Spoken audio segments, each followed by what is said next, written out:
Hello,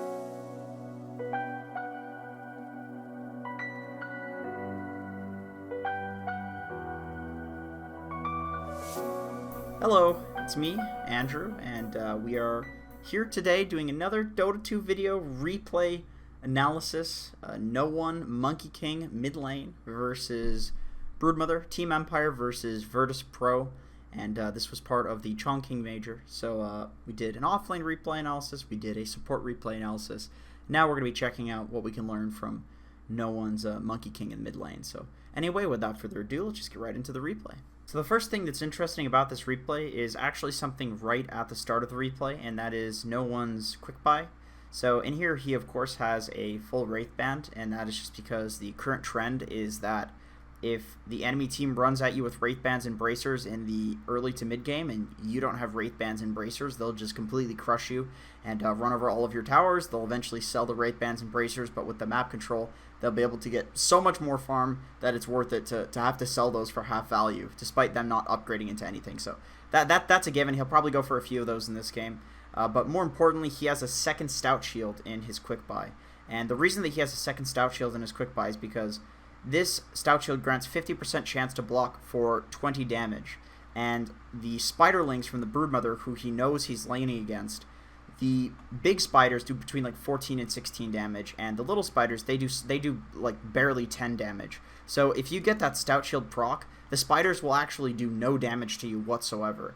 And if you get a second Stout Shield, it gives an extra 25% chance to block, because it's 50% of your remaining chance of getting hit, which would be 25%. So he has a 75% chance to block for 20 damage. So essentially those Spiderlings, on average, are going to do like, I don't know, 2 or 3 damage to No One. And then with the armor that he has, because he's an Agi hero, he's going to be building into Wraith Bands, and the regen that he has, and then plus the Quelling Blade, plus the Boundless Strike, he's going to be able to deal with those spiders very, very effectively.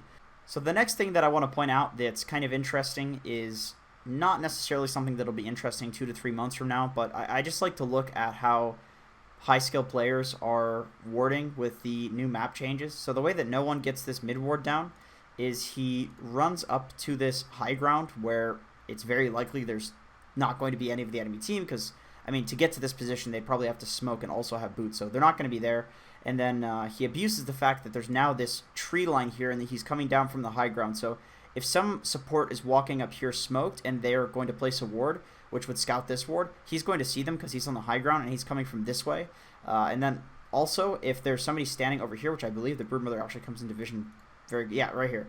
So the Brood, maybe, if he walks this way and then walks back and places this ward like people used to do in the previous patch, the Broodmother actually sees him place this ward possibly. So just abusing the fact that there's now this high ground here and there's this tree line. Another thing that I want to point out that was pretty cool is just No One in his block. He demonstrates a pretty solid understanding of the Broodmother versus Monkey King matchup. So you can see that he just is regularly blocking the creeps up until this point, and then he runs behind the creep wave. If you look at his mouse movement, that was completely intentional. He didn't screw that up, and the reason for that is because he knows that this Broodmother placed a web here and a web here. So if the Broodmother blocks the creeps, he is going to discontinue blocking here because the web is here. So he gets the phasing, and the creeps will just run in front of him. Like, the Brood can't block at this point. So what that means is if No One continue blocking, then it's very likely that the Broodmother would have the entire wave push into this tower, and that would push a double wave back into the Broodmother, which means the Broodmother would get a bunch of basically free last hits. And what No One wants to do is he wants to play this lane right in the middle, so that way he can actually get up the Jingu procs and just keep harassing the Broodmother while she's weak. So essentially No One's just displaying a good understanding of this matchup and how he wants to play it, and that the Broodmother can't block past this point. As you can see, like, the lane ended up in the exact location that he wanted. It would not have been there if he didn't miss that block. So this also leads into like how he wants to play this lane in the early game. So this is an important thing to note here. He puts the range creep into deny range, and he knows the Broodmother can walk up with the Quelling Blade and get the last hit because, of course, he understands the matchup. He understands this Broodmother hero. And instead of going for the deny, he's actually using this deny to get something more out of it. And also you can see how he's standing on the creep wave as opposed to standing back here. Like, he'd still get the last hits if he stood back here, but he wouldn't be able to pressure this Broodmother in the early game like he wants to with the Jingu if he's standing back here. And he knows that there's no way that these supports are going to rotate this early on into the game, so there's absolutely no punish for him just standing on the creep wave. And this is actually one of the big things in coaching when I coach people. Like, I see people make the mistake of they have a hero that can apply some amount of pressure, and even if this Broodmother doesn't walk up and get Jingu procs on him, Jingu stacks on him, this is still forcing the Broodmother to like choose between not getting last hits or getting Jingu stacks on him. And if you're not posturing aggressively, that's not happening, right? Like, the Brood can just get things when she shouldn't get anything. So he completely sacks the deny. He doesn't even go for it. He just gets the Jingu stacks on the Broodmother.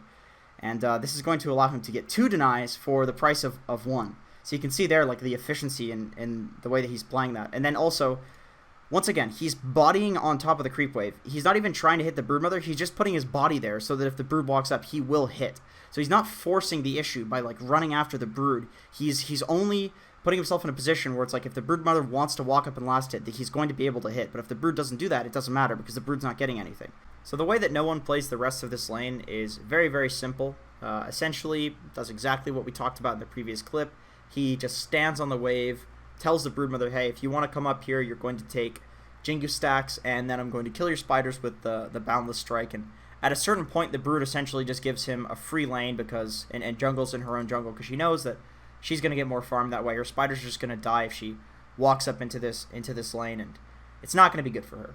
So I want to point out something that I think is incredibly important about the way that No One plays this lane. Once the Broodmother has been neutered, and she is afraid to put the spiders into that lane, or they're essentially going to die to the Boundless Strike, he no longer goes for points in Boundless Strike. He leaves it at the 3 skill point level, and then he maxes out the Tree Dance. And what he does is he, as you can see, he's right-clicking the creeps. He just constantly pushes out this lane, and then in the interim where the creeps are pushed into the enemy tower, he does something where he's going to get more off the map. So essentially he either jungles or he goes for a rotation. And the reason that I think rotating on Monkey King mid is so strong right now is because, well, number one, he has a morph carry, so he doesn't have to be the true carry in this game, but then also he has this ability to jump over all of these ledges that now exist on the Dota map. As you can see, he's using the Primal Spring to push this lane out. He's not just sitting in this lane and passively farming. He wants to get more. So this range creep dies, he runs back, goes to this camp, farms this camp as well. So instead of just getting the mid farm, he's getting the mid farm and the jungle farm. Pseudo similar to the way that Axe cuts the creep wave, and will farm jungle camps as well. He's just going to get an immense amount of farm this way, and then also this allows him to rotate. If he pushes the lane out, the Broodmother has to go through a wave of creeps to get the tower, essentially.